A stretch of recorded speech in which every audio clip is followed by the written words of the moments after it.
James की स्थिति अस्पताल में गंभीर होती है जब उसे लाया जाता है।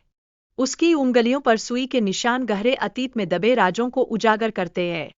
यह संकेत स्पष्ट करते हैं कि जेम्स ने कठिनाइयों का सामना किया है और अब वह एक नई चुनौती के सामने खड़ा है।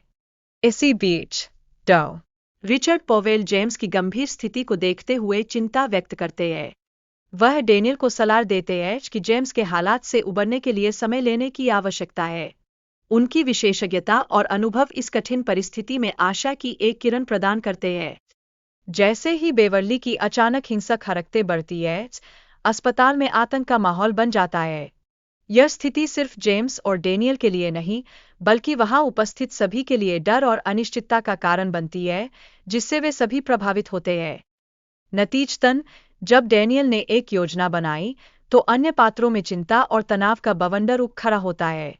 सभी ने अपने जीवन को बचाने के लिए मिलकर काम करने का निर्णय लिया। यह एकजुटता उनकी साहसिकता का प्रतीक बन जाती है। फिर मैगी का जन्म प्रक्रिया के दौरान चिकित्सा सामग्री की आवश्यकता का अनुभव होता है।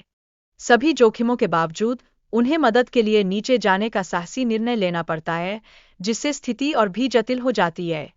इस बीच डॉक्टर बॉयल की अचानक वापसी ने सभी को चौंका दिया। उनके रहस्यमय संबंधों ने समूह में भय और संदेह का एक नया स्तर स्थापित कर दिया है, जिससे हालात और भी तनावपूर्ण हो जाते हैं।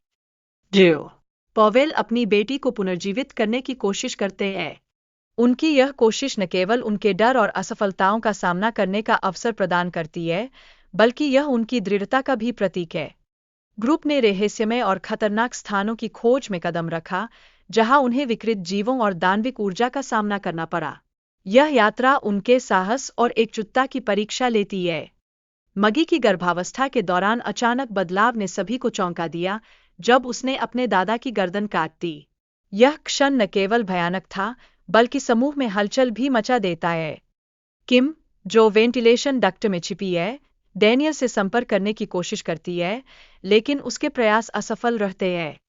यह उसके लिए एक डरावनी स्थिति बन जाती है, जहां डर और अकेलापन उसके छा जाता है। डॉ. पॉवेल, जो जीवन और मृत्यु पर नियंत्रण का दावा करते हैं, डेनियल को उसके बेटे से मिलने का प्रस्ताव देते हैं। यह एक भयानक समझौता है, जो स्थिति को और भी पेचीदा बना देता है। आखिरकार, साइमन और विंसेंट एक भयानक प्राणी के खिलाफ लड़ाई में जुट जाते हैं।